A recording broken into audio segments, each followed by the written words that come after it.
Assalamu alaikum, Zakir bhai. My name is Shakir and I'm a mechanical engineer student. I would like to ask you a question that how can you prove to an atheist scientifically the existence of God?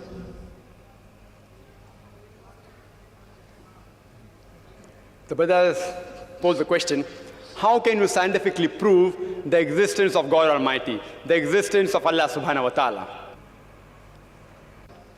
Especially to an atheist who does not believe in God. The first thing I will do is that I will congratulate that atheist. I'll congratulate him. You know why? If you look around us, he's a Hindu because father is a Hindu. He's a Christian because father is a Christian. Some Muslims are Muslim because their fathers are Muslim. This person, though he may be coming from a religious background, he does not believe in the false God which his parents attribute to. So he does not believe in God. I'm congratulating him because he's accepted the first part of the Shahada, the first part of the Islamic creed, La ilaha, there is no God. Now my job is to prove illallah, but Allah, which I shall do inshallah. To the other people, I have to first remove the wrong concept of God and then prove the right concept of Allah subhanahu wa ta'ala. Here half my job is done. He has already said La ilaha. There's no God. Now I have to prove illallah, but Allah, which I shall do inshallah. You ask this atheist that suppose there is an object, an unidentified, maybe a flying object, which no one in the world has seen. No human being in the world knows about this object. If it's brought in front of you, and if you're asked that who will be the first person who will be able to tell you the mechanism of this unidentified object, you have to ask him the question. Who is the first person who will be able to tell you the mechanism of this new object which no one in the world has seen? After thinking for a while, he'll give the answer. The person who will be able to tell you the mechanism, the first person, is the creator of that object. Some may say manufacturer, some may say producer. Whatever they say, don't grapple with the word, accept it. It will be somewhat similar, either creator or producer or manufacturer. But remember what he has told you. Keep it in your mind. Then ask him the next question. How did the universe come into existence? How was it formed? He will tell you by the Big Bang Theory.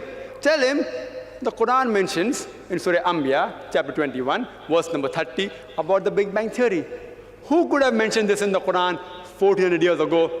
So he will tell you, maybe it's a fluke. Don't argue with him. Next part of the question. We did not know that the light of the moon is reflected light.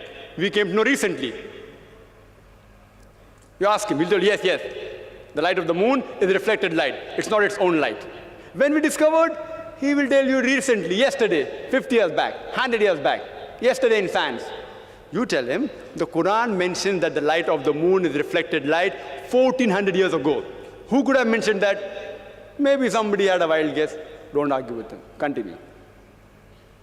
We thought the sun was stationary. You ask him, is it stationary? He'll say, no, it's rotating and revolving. When did you learn this? He will tell you yesterday, 50 years back, 100 years back. Quran mentions this 1400 years ago. He will hesitate, but may say, maybe some intelligent person wrote it. Don't argue with him. Continue. How was the universe initially? What is celestial matter? He will tell you, it was smoke. How did you come to know? We have got proof, we have got evidence. You tell him, Quran mentioned this 14 years ago. Who could have mentioned that? He will hesitate. Don't wait for response. Continue. Keep on posing question after question. All that I give in the lecture, keep on posing one question after the other. That water cycle, how do we come to know about it? Quran mentioned 14 years ago. About every living thing made from water. Who could have mentioned that? Quran speaks about botany, the male and female. Who could have mentioned that? Pose one after the other and ask the question, who could have written that? Then you tell him that there is a theory known as theory of probability. That if you have two choices, out of which one is right, the chances that you will make the correct choice just at random is 1 in 2. For example, if I toss a coin, It can either be heads or tails. The chances that I'll be right will be 1 in 2. If I toss it twice, the chances that I'll be right both the times will be 1 upon 2 multiplied by 1 upon 2, that is 1 upon 4, 25% chance. If I toss it thrice, chances I'll be right all 3 times, 1 upon 2 multiplied by 1 upon 2 multiplied by 1 upon 2, it's 1 upon 8, 12.5%. A dice has got 6 sides. If I throw a dice, the chances that at random I'll be correct is 1 upon 6. If I throw it twice, the chances that both the time I'll be right will be 1 upon 6 by 1 upon 6, 1 upon 36. This is called as theory of probability.